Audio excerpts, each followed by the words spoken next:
بڑا مائلڈ سا ویریئنٹ ہے اور اس کی وجہ سے نہ ہاسپٹلائزیشنز میں اضافہ ہوا ہے نہ کوئی موت ہو گئی ہے اس میں.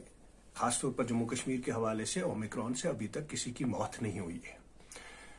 تو مجھے لگتا ہے کہیں نہ کہیں جو کووڈ-19 کی جو مہاماری ہے، تیسرا سال ہے، سائنٹیفک کمیونٹی بھی پریشان تھی کیونکہ اٹ واز بیہیونگ ایب نارمل. اگر کچھ صحیح ہوا ہے پروردگار کی طرف سے، مجھے لگتا ہے کہ اومیکرون کو دیا ہے. اس لیے دیا ہے کیونکہ یہ مائلڈ سا وائرس ہے اور مجھے لگتا ہے اسی سے اس پینڈیمک کا خاتمہ ہوگا. تو یہ بڑا تیزی سے آ گیا اور تیزی سے آپ نے باقی ریاستوں میں دیکھا ہوگا کہ اس کا پیک آلریڈی سٹارٹ ہو گیا and there is a decline. اور باقی ملکوں میں بھی اگر آپ ساؤتھ افریقہ کی بات کرو گے وہاں پہ بھی یہ مائلڈ سا آ کے پھر چلا گیا. کشمیر کے حوالے سے we are 1 week behind Delhi and Maharashtra. We will have a peak around after 1 week. اس کے بعد فوراً چلا جائے گا and by February we will see an end of this third covid wave. And مجھے لگتا ہے کہیں نہ کہیں پینڈیمک کا بھی خاتمہ ہوگا. لیکن دیٹ ڈز ناٹ مین کہ کووڈ-19 کا وائرس ہے کہیں نہیں جا رہا ہے. It's going to stay with us and we have to live with this virus. اس کا مطلب یہ ہے کہ جس طرح فلو کا پینڈیمک آیا تھا، سوائن فلو 2009 میں، اس کے بعد وہ چلا گیا پینڈیمک، مگر flu virus remained and we are seeing every year we have this virus in the winter. That's why اس کے خلاف ہم اینول بوسٹر جو ہے ڈوز کرتے ہیں. وہی اس کا بھی فیٹ ہوگا کووڈ-19 کا، that there will be an end to this virus in February March and we may have it in every winter as a seasonal virus. لیکن جو آپ کا سوال ہے کہ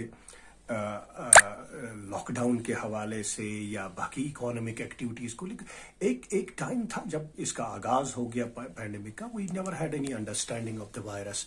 ہمیں پتہ بھی نہیں تھا یہ وائرس کیسے بہیو کرے گا اور ہمارے پاس کوئی افیکٹو ٹول نہیں تھا. اس لیے لاک ڈاؤن اس ٹائم ہم نے لگایا. لیکن اب ہم اس فیز پہ پہنچ گئے ہیں اس پینڈیمک کے حوالے سے کہ that we have lot of effective tools including vaccinations, boosters, so against کووڈ-19 وچ آر افیکٹو.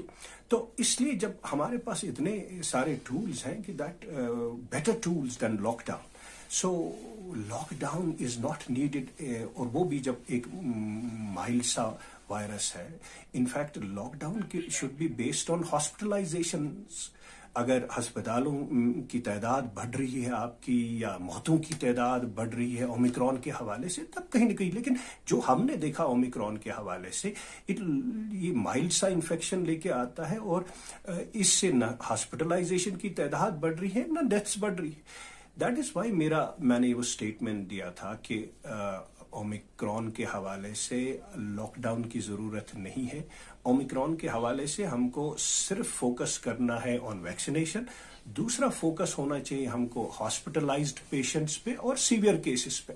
اور اگر ہم کیس کاؤنٹنگ پہ یہ کریں گے then everybody is infected. Now پوری جو ہے کشمیر کی قوم، مجھے لگتا ہے it is under the dragnet of Omicron. اگر آپ کیس کاؤنٹنگ کرو گے اس سے صرف پینک پھیلے گا، صرف جنریٹ، اور اٹ از ناؤ ایریلیونٹ. سائنٹیفکلی اگر آپ دیکھو گے جب آپ کی پوری پاپولیشن انفیکٹ ہوتی ہے تو کیس کاؤنٹنگ آبویسلی بیکمز ایریلیونٹ. آپ کا جو شفٹ ہے وہ فوکس شفٹ ہونا چاہیے آن ہسپتالوں پہ، جو پیشنٹس وہاں پہ ہیں ان کو ٹریٹمنٹ کرو، اور ویکسینیشن پہ. کیونکہ یہ چلتا رہے گا. اگر آپ لاک ڈاؤنس پہ رکھو گے تو کیسز کی تعداد چلتا رہے گا، یہ وائرس رہے گا ابھی ہمارے ساتھ. Then it will be a precedence and we will be entangled in these lockdowns only. I think مجھے لگتا ہے نہ صرف لاک ڈاؤن کی کوئی ضرورت نہیں ہے اس ٹائم پہ، کیونکہ ہسپتالوں کی تعداد منسکل ہے، سیویئر کیسز کی تعداد بہت کم ہے. اور کہیں نہ کہیں مجھے لگتا ہے نان کووڈ کیئر کا بھی جو you should resume naan Covid care in hospitals, کیونکہ اس سے زیادہ پریشانیاں ہوتی ہے پبلک کو، اس سے زیادہ موتیں ہو جائیں گی بنسبت کی اس اومیکرون سے. اور education, yes after a weeks time once there you will start decline of this, I think we should start resuming education. جس طرح باقی ملکوں میں یا باقی ریاستوں میں ہوا ہے اس طرح سے کشمیر میں بھی I think learning has suffered a lot. We should resume our learning process, education process after a week's time in Kashmir. Thank you.